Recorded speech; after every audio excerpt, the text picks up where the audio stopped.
નમસ્કાર વિદ્યાર્થી મિત્રો, ધોરણ 11 અર્થશાસ્ત્ર ચેપ્ટર નંબર 2 મૂળભૂત ખ્યાલો અને સંકલ્પનાઓ.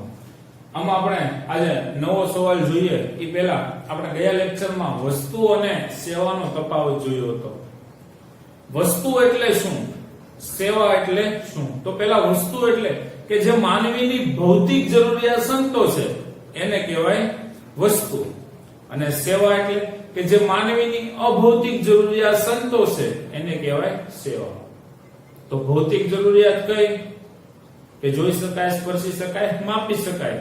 અભૌતિક જરૂરિયાત કઈ? કે જેને જોઈ શકાતી નથી, સ્પર્શી શકાતી નથી કે માપી શકાતી નથી. હવે વસ્તુઓ માનવીની કઈ જરૂરિયાત સંતોષે? તો વસ્તુ એ માનવીની શારીરિક જરૂરિયાત સંતોષે છે, જ્યારે સેવા એ માનવીની માનસિક જરૂરિયાત સંતોષે છે. ઓકે, તો ત્યારબાદ આપણે નવો સવાલ જોઈએ 5 ગુણમાં. આ સવાલ પહેલી પરીક્ષા અને વાર્ષિક પરીક્ષા માટે ખૂબ જ અગત્યનો સવાલ. 1 ગુણ, 2 ગુણ, 3 ગુણ અને 5 ગુણ, મતલબમાં કોઈ પણ સેક્શનમાંનો એક મુદ્દો તો હોય જ છે, એક સવાલ આનો હોય જ છે. તો સવાલ જોઈએ. વસ્તુઓના પ્રકારો જણાવી અર્થ અને ઉદાહરણ દ્વારા સમજાવો. ખૂબ જ સહેલો સવાલ અને સરળતાથી તમે યાદ રાખી શકો એવો સવાલ. વસ્તુઓના પ્રકાર જણાવી અર્થ અને ઉદાહરણ દ્વારા સમજાવો. 5 ગુણમાં પણ સવાલ પૂછાય છે, 3 ગુણમાં પણ પૂછાય છે, 2 ગુણમાં પૂછાય અને 1 ગુણમાં પણ પૂછાય છે. ઓકે, તો જોઈએ. વસ્તુઓના 5 પ્રકાર છે. કેટલા પ્રકાર છે? 5 પ્રકાર છે. વસ્તુઓના 5 પ્રકાર છે. પહેલું ભૌતિક વસ્તુ અને અભૌતિક વસ્તુ. કયું? ભૌતિક વસ્તુ અને અભૌતિક વસ્તુ. બીજો પ્રકાર સર્વસુલભ વસ્તુઓ અને આર્થિક વસ્તુઓ. બીજો પ્રકાર સર્વસુલભ વસ્તુઓ અને આર્થિક વસ્તુઓ. ત્રીજો પ્રકાર ટકાઉ વસ્તુઓ અને નાશવંત વસ્તુઓ. ચોથો પ્રકાર ખાનગી વસ્તુઓ અને જાહેર વસ્તુઓ. પાંચમો પ્રકાર વપરાશી વસ્તુ અને ઉત્પાદક વસ્તુ. તો આ વસ્તુઓના 5 પ્રકાર છે. આ પાંચેય પ્રકારના આપણે અર્થ અને ઉદાહરણ દ્વારા સમજવાના છે. તો આપણે પહેલો મુદ્દો જોઈએ, ભૌતિક વસ્તુ અને અભૌતિક વસ્તુ.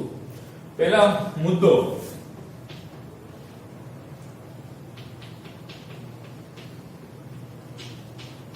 ભૌતિક વસ્તુ એટલે શું? તો જે વસ્તુઓને જોઈ શકાય છે, સ્પર્શી શકાય છે અને તેના રંગ, રૂપ, કદ, આકાર નક્કી કરી શકાય તો તેને ભૌતિક વસ્તુ કહે છે. શું કીધું? ભૌતિક વસ્તુઓમાં કે જે વસ્તુઓને જોઈ શકાય છે, સ્પર્શી શકાય છે, માપી શકાય છે. આ તેના રંગ, રૂપ, કદ, આકાર, ગુણવત્તા, રંગ, રૂપ, કદ, આકાર, ગુણવત્તા નક્કી કરી શકાય તો તેને ભૌતિક વસ્તુ કહે છે. આના ઉદાહરણ શું ભૌતિક વસ્તુઓના? તો કે ટીવી, કાર, એસી, ફ્રીજ, મોબાઈલ વગેરે જેવી વસ્તુઓ કેવી છે? ભૌતિક વસ્તુઓ છે. કેવી છે? ભૌતિક વસ્તુઓ. બીજો મુદ્દો છે અભૌતિક વસ્તુઓ. કઈ? અભૌતિક વસ્તુઓ. અભૌતિક વસ્તુઓ એટલે શું? કે જે વસ્તુઓને જોઈ શકાતી નથી, સ્પર્શી શકાતી નથી, જેના રંગ, રૂપ, કદ, આકાર નક્કી કરી શકાય નહીં, તેને કહેવાય અભૌતિક વસ્તુઓ. તેને શું કહેવામાં આવે છે? અભૌતિક વસ્તુઓ. ઉદાહરણ જોઈએ તો શિક્ષણ છે, સંગીત છે,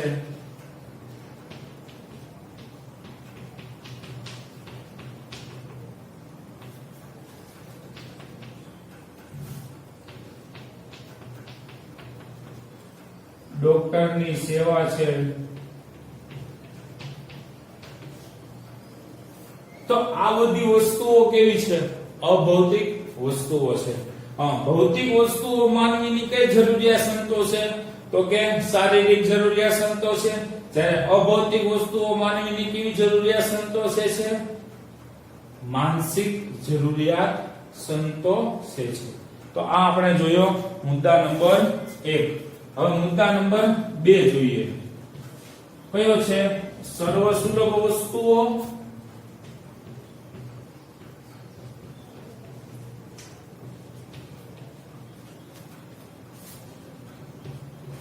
અને આર્થિક વસ્તુઓ. કયો મુદ્દો છે? સર્વસુલભ વસ્તુઓ અને આર્થિક વસ્તુઓ. તો પહેલો મુદ્દો આપણે જોઈએ સર્વસુલભ વસ્તુ.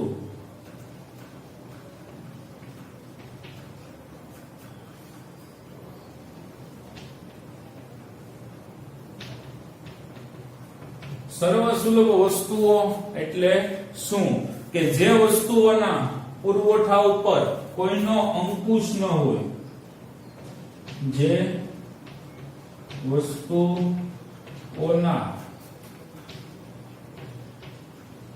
પુરવઠા પર કોઈનો અંકુશ ન હોય, પુરવઠો અમાપ હોય, જેની કોઈ વ્યક્તિ કે સંસ્થા નો અંકુશ ન હોય, તો તેને કહેવામાં આવે છે સર્વસુલભ વસ્તુઓ. સર્વસુલભ વસ્તુઓ એટલે કે શું? જે વસ્તુના પુરવઠા ઉપર કોઈનો અંકુશ ન હોય, એટલે કે કોઈ વ્યક્તિ કે સંસ્થાનો અંકુશ ન હોય અને જેનો પુરવઠો કેવો હોય? અમાપ હોય, તો તેને કહેવામાં આવે છે સર્વસુલભ વસ્તુ. ઉદાહરણ જોઈએ સૂર્યપ્રકાશ, હવા, પાણી વગેરે જેવી વસ્તુઓ કેવી છે? સર્વસુલભ વસ્તુઓ. ત્યારબાદ મુદ્દા નંબર 2 આર્થિક વસ્તુઓ.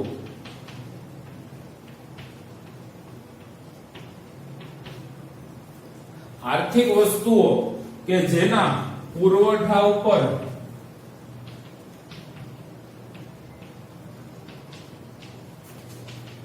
કોઈ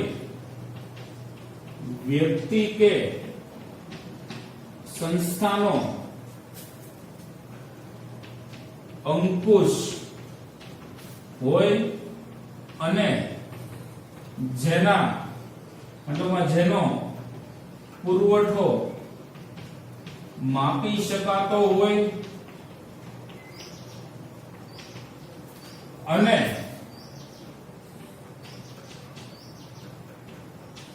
ખરીદી કે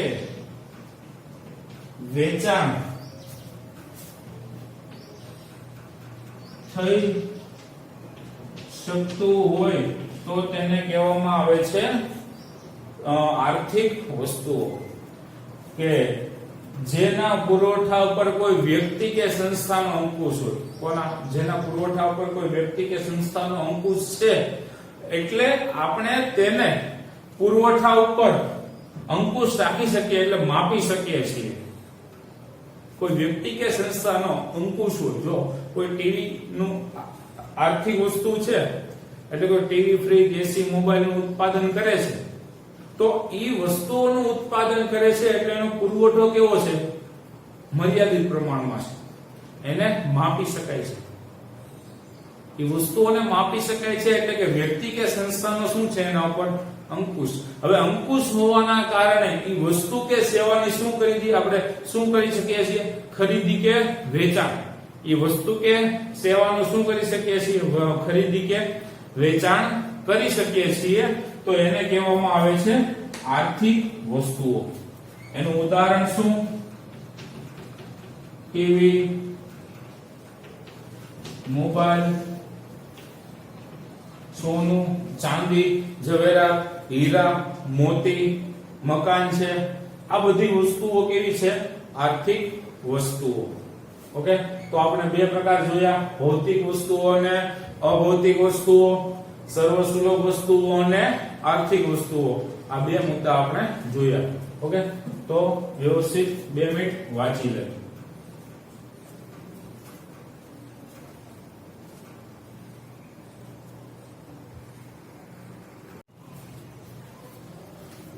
હરિઓમ વિદ્યાર્થી મિત્રો, આપણે પહેલા બે મુદ્દા જોયા હતા, ભૌતિક વસ્તુઓ અને અભૌતિક વસ્તુઓ.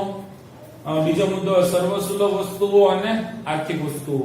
હવે આપણે મુદ્દા નંબર 3 જોવાના છીએ, ટકાઉ વસ્તુઓ અને નાશવંત વસ્તુઓ. આ બે મુદ્દાઓ વિશે આજે જોવાના છીએ. પહેલો મુદ્દો છે ટકાઉ વસ્તુઓ.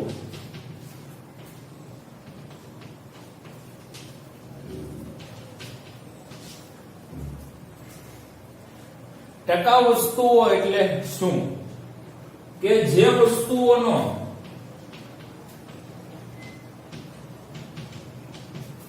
વપરાશ લાંબા સમય સુધી કરી શકાય તો તેને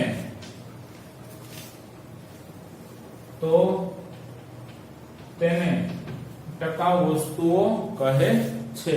કે જે વસ્તુઓનો આપણે લાંબા સમય સુધી વપરાશ કરી શકીએ છીએ, જે વસ્તુઓનો વપરાશ લાંબા સમય સુધી કરી શકાય અથવા તો જે વસ્તુઓનો લાંબા સમય સુધી વપરાશ કરી શકાય તો એને કહેવામાં આવે છે ટકાઉ વસ્તુઓ. ટકાઉ વસ્તુઓના ઉદાહરણ શું? તો કે ટીવી, એસી, કાર, મોબાઈલ. આ બધી વસ્તુઓની એકવાર ખરીદી કરી લ્યો છો ત્યારબાદ તમે એને લાંબા સમય સુધી વપરાશ કરી શકો છો. આવા ઘણા બધા ઉદાહરણ, મકાનની ખરીદી કરી લ્યો, સોનું, ચાંદી, હીરા, મોતી, આ બધી વસ્તુની ખરીદી કરો છો ત્યારબાદ તમે એને વર્ષો સુધી શું કરો છો?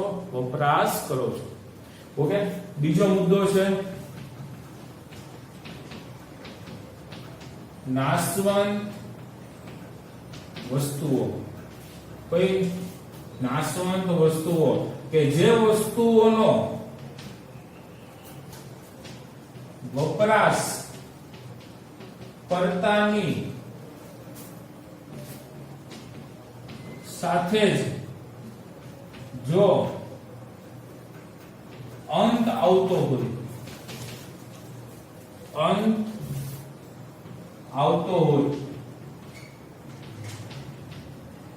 તો તેને શું કહેવામાં આવે છે? નાશવંત વસ્તુઓ. કે જે વસ્તુઓ નો વપરાશ કરતાની સાથે જ જો અંત થતો હોય, અંત આવતો હોય તો તેને કહેવામાં આવે છે નાશવંત વસ્તુઓ. ઉદાહરણ તરીકે જોઈએ, દૂધ અને દૂધની બનાવટ, માંસ, માછલી, ઈંડા, શાકભાજી વગેરે. કે જો નાશવંત વસ્તુઓ કે દૂધ અને દૂધની બનાવટો, દૂધ અને દૂધની બનાવટોનો તમે લાંબા સમય સુધી વપરાશ કરી શકતા નથી. એ અમુક સમયે બગડી જાય છે, ફૂગ પામી જાય છે, નાશ પામી જાય છે. માંસ, માછલી, ઈંડા, શાકભાજી, ફળ, ફૂલ, આ બધી વસ્તુઓ કેવી છે? ટૂંકા સમય માટે તમે તેનો વપરાશ કરી શકો છો. ત્યારબાદ તે શું પામે છે? નાશ પામે છે. ઓકે, તો ત્યારબાદ આપણે મુદ્દા નંબર 4 જોઈએ. ખાનગી વસ્તુ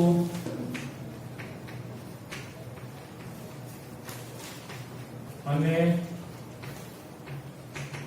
જાહેર વસ્તુઓ. તો ખાનગી વસ્તુઓ અને જાહેર વસ્તુઓ. ખાનગી વસ્તુઓ કે જે વસ્તુઓ ની માલિકી કોઈ ખાનગી વ્યક્તિ કે સંસ્થાને આધીન હોય છે.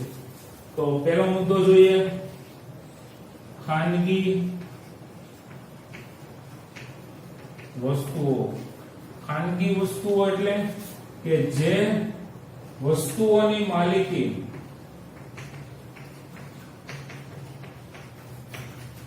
કોઈ ખાનગી વ્યક્તિ કે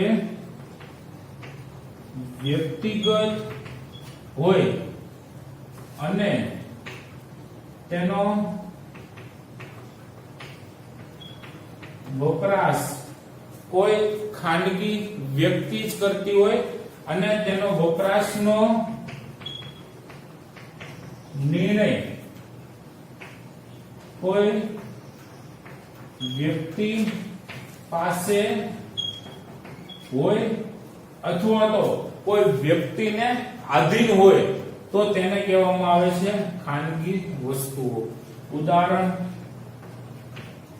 ઉદાહરણ તરીકે જોઈએ તો કોઈ ખાનગી વ્યક્તિ કોઈ વસ્તુ કે સેવા ઉપર એનો અંકુશ હોય છે. મકાન છે,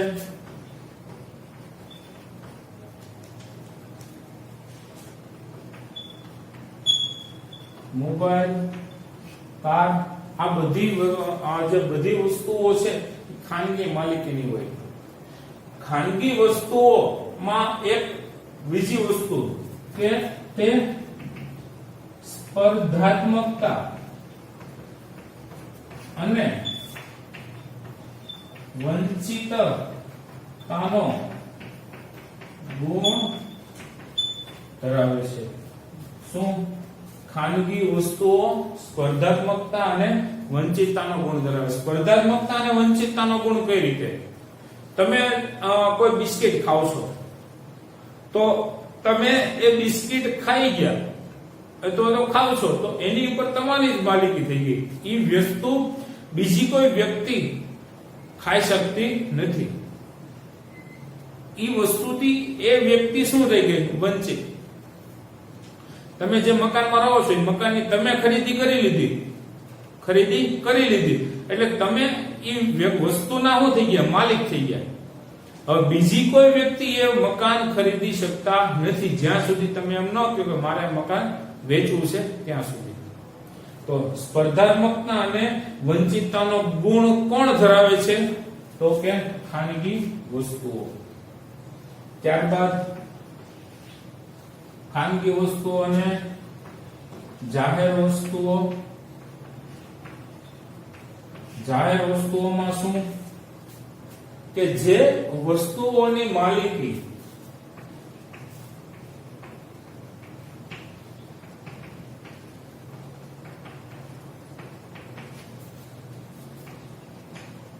જાહેર જનતાની હોય અથવા તો સરકારની માલિકી હોય અને તેના વપરાશ અંગેના નિર્ણય કોઈ વ્યક્તિ પાસે ન હોય પણ જાહેર જનતા પાસે હોય તો તેને કહેવામાં આવે છે જાહેર વસ્તુઓ. આ વસ્તુઓ છે એ બિન સ્પર્ધાત્મકતા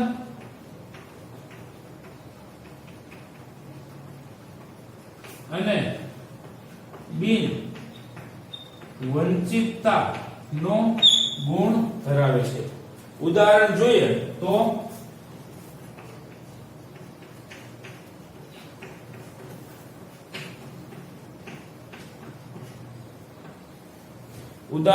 તો બાગ બગીચાઓ છે અને રસ્તાઓ છે. તો ખાનગી વસ્તુઓ એટલે કોઈ વ્યક્તિ કે સંસ્થાને શું હોય આધીન, એનો ખરીદી અને વેચાણ અંગેનો નિર્ણય કોઈ એક વ્યક્તિ પાસે જ હોય. જ્યારે જાહેર વસ્તુઓ કે જે વસ્તુની માલિકી જાહેર જનતાની હોય કે સરકારની હોય અને એના અંગે જો નિર્ણય લેવાનો થાય તો એ જાહેર જનતા લઈ શકતી હોય, એનું ખરીદી વેચાણ થઈ શકતું નથી. કેનું? જાહેર વસ્તુઓ. આથી એ બિન સ્પર્ધાત્મકતા અને બિન વંચિતતાનો ગુણ ધરાવે. ધારો કે જો બાગ બગીચા છે, બાગ બગીચામાં કોઈ પણ વ્યક્તિ જઈ શકે છે. ત્યાં કોઈ પણ વ્યક્તિ, નાના બાળકો, વૃદ્ધો, વડીલો ત્યાં જઈ શકે છે, બેસી શકે છે. જાહેર રોડ રસ્તાઓ, કોઈ પણ વ્યક્તિઓ ત્યાં વાહન ચલાવી શકે છે. તમે સાંજના સમયે ખ્યાલ છે તો બીઆરટીએસ રોડ પર અડધા રોડે ગાડી ઘોડી ચડાવીને બેહો છો. એ આપણી માલિકી નથી, છતાં પણ આપણે બેસીએ છીએ. તો અડધા રોડે બેસાય નહીં, કારણ કે એ આપણા ઘરનો રોડ નથી. કોઈ બસ, કોઈ વાહન હડફેટ લેતું જાય, જો નુકસાન થાય, ઈજા થાય તો એની સજા કોને ભોગવવાની રહેશે? જે નુકસાન થશે એ વ્યક્તિને. ઓકે, તો ઈ બાગ બગીચા, રસ્તાઓ, આ બધી વસ્તુઓ કેવી છે? જાહેર વસ્તુઓ છે. ઓકે, તો આ બે મુદ્દા શાંતિથી વાંચી લો.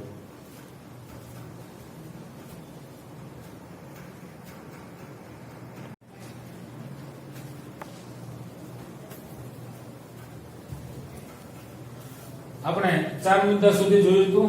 ભૌતિક વસ્તુઓ અને અભૌતિક વસ્તુઓ, સર્વસુલભ વસ્તુઓ અને આર્થિક વસ્તુઓ. ત્રીજો મુદ્દો ટકાઉ વસ્તુઓ અને નાશવંત વસ્તુઓ. ચોથો મુદ્દો ખાનગી વસ્તુઓ અને જાહેર વસ્તુઓ. આ સવાલનો છેલ્લો મુદ્દો વપરાશી વસ્તુઓ અને ઉત્પાદક વસ્તુઓ. આ બે મુદ્દાઓ વિશે જોઈએ અત્યારે આપણે. તો પાંચમો મુદ્દો છે વપરાશી વસ્તુઓ અને ઉત્પાદક વસ્તુઓ. આ પહેલો મુદ્દો વપરાશી વસ્તુઓ. વપરાશી વસ્તુઓ એની પહેલા આપણે ઉત્પાદક વસ્તુઓ જોઈ લઈએ, કારણ કે સૌપ્રથમ ઉત્પાદક વસ્તુઓમાંથી વપરાશી વસ્તુઓ બનતી હોય છે. તો ઉત્પાદક વસ્તુઓ કે જે વસ્તુઓ ઉત્પાદન પ્રક્રિયામાં ભાગ લઈ એમાં તૃષ્ટિગુણનું શું કરે છે? સર્જન કરવામાં શું કરે? મદદરૂપ કરે. જે વસ્તુઓ ઉત્પાદન પ્રક્રિયામાં શું લે છે? ભાગ લે છે. ઉત્પાદન જે વસ્તુનું થાય છે એ વસ્તુઓ કોઈ ઔદ્યોગિક કંપનીમાં જાય છે, એમાં માનવી દ્વારા તૃષ્ટિગુણ ઉમેરવામાં આવે છે. તૃષ્ટિગુણ એટલે ઉત્પાદનના સાધનો દ્વારા એમાં પ્રક્રિયા કરવામાં આવે છે. એટલે તૃષ્ટિગુણનું શું થાય છે? સર્જન થાય છે. એ સર્જન કરવામાં શું કરે છે? મદદરૂપ. ત્યારબાદ માનવી તેનો સીધો વપરાશ કરી શકે છે. એટલે જે વસ્તુઓ ઉત્પાદન પ્રક્રિયામાં ભાગ લઈ એમાં તૃષ્ટિગુણનું સર્જન કરી એ સર્જન કરવામાં શું કરે છે? મદદરૂપ. તો તેને શું કહેવાય? ઉત્પાદક વસ્તુઓ. જોઈએ તૃષ્ટિગુણનું સર્જન કઈ રીતે ઉમેરાય છે. તો કપાસનું સૌપ્રથમ શું થાય છે? ઉત્પાદન કરવું પડે. તો કપાસના ઉત્પાદન થાય ત્યારબાદ એ રૂમાંથી શું બને છે? દોરા બનાવવામાં આવે છે. શું બનાવવામાં આવે છે? દોરા. દોરામાંથી શું બને? કાપડ. શું બને છે? કાપડ. એ કાપડમાંથી શું બન્યું?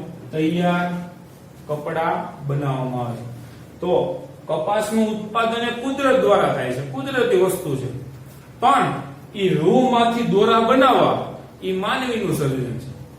માનવી શું કરે છે? દોરામાંથી કાપડ બનાવે છે. જે લૂમ્સ, જેકાર્ડ મશીન કહીએ છીએ એ કાપડ બનાવે છે. કાપડમાંથી શું બનાવે છે? દરજી તૈયાર કપડા સીવીને બનાવે છે. એનો વપરાશ માનવી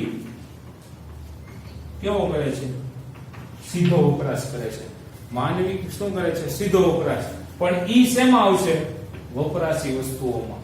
જોઈએ વપરાશી વસ્તુ કે જે વસ્તુઓ સીધી કે પ્રત્યક્ષ રીતે વપરાશ દ્વારા જરૂરિયાત શું કરે સંતોષે કઈ રીતે સીધી માનવી એ વસ્તુનો સીધો વપરાશ કરે છે પ્રત્યક્ષ વપરાશ કરે છે તો એ વપરાશ દ્વારા શું કરે છે જરૂરિયાત સંતોષે છે તો તેને કહેવામાં આવે છે વપરાશી વસ્તુઓ તૈયાર કપડા માનવી તેનો સીધો વપરાશ કરે છે જે આપણે પહેરીએ છીએ એ તૈયાર કપડા તૈયાર ટેબલ જો આવું બીજું ઉદાહરણ કહું તો લાકડું છે થર્ડ વૃક્ષનું સર્જન કુદરત કરે છે માનવી એને કટિંગ દ્વારા એ લાકડું બનાવે છે એ લાકડામાંથી ફર્નિચર કામ કરે છે એ ફર્નિચર કામમાં ટેબલ ખુરશી કબાટ પલંગ જેવી વસ્તુઓ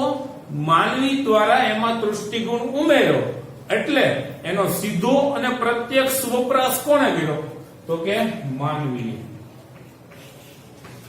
માનવી એનો સીધો વપરાશ કરે તો એ કેવી વસ્તુઓ વપરાશી વસ્તુઓ તો આ સવાલ આપણે 5 મુદ્દા અર્થ અને ઉદાહરણ જોયા આ સવાલને હું તમને પીડીએફ મોકલી દઈશ એ પીડીએફ દ્વારા તમે તે તમારા ચોપડામાં વ્યવસ્થિત લખી લેજો જો એક ગુણમાં સવાલ પૂછાય ને તો કોઈ પણ એક મુદ્દો પૂછે ધારો કે વપરાશી વસ્તુઓનો અર્થ અને ઉદાહરણ લખો તો તમારે ખાલી એક મુદ્દો કોઈ પણ મુદ્દો પૂછે ધારો કે ભૌતિક વસ્તુઓનો અર્થ અને ઉદાહરણ લખો તો આ 1 માર્કમાં પૂછાય જો 2 ગુણમાં પૂછાય તો ભૌતિક વસ્તુઓ અને અભૌતિક વસ્તુઓનો અર્થ અને ઉદાહરણ દ્વારા સમજાવો તો તમારે 2 મુદ્દાના અર્થ અને ઉદાહરણ લખવાના જો 3 ગુણમાં પૂછાય વસ્તુઓના પ્રકારો જણાવી કોઈ પણ એક વસ્તુનો અર્થ અને ઉદાહરણ લખો તો ધારો કે તમે વસ્તુઓના 5 પ્રકાર લખ્યા પછી એક વસ્તુ પૂછી તમારી રીતે લખો તો તમે કોઈ પણ એક લખી શકો અથવા તો એમ પૂછ્યું કે ટકાઉ વસ્તુ અને નાશવંત વસ્તુનો અર્થ અને ઉદાહરણ લખો તો તમારે કોઈ પણ એક વસ્તુનો અર્થ અને ઉદાહરણ લખવાનું અને જો 5 ગુણમાં પૂછે તો 5 પ્રકાર લખવાના અને 5 પ્રકારના અર્થ અને ઉદાહરણ લખવાના અને જો સવાલમાં આપેલા હોય કોઈ પણ 2 પ્રકાર લખો તો તમારી રીતે કોઈ પણ 2 પ્રકાર લખો ઓકે હરિઓમ અસ્તુ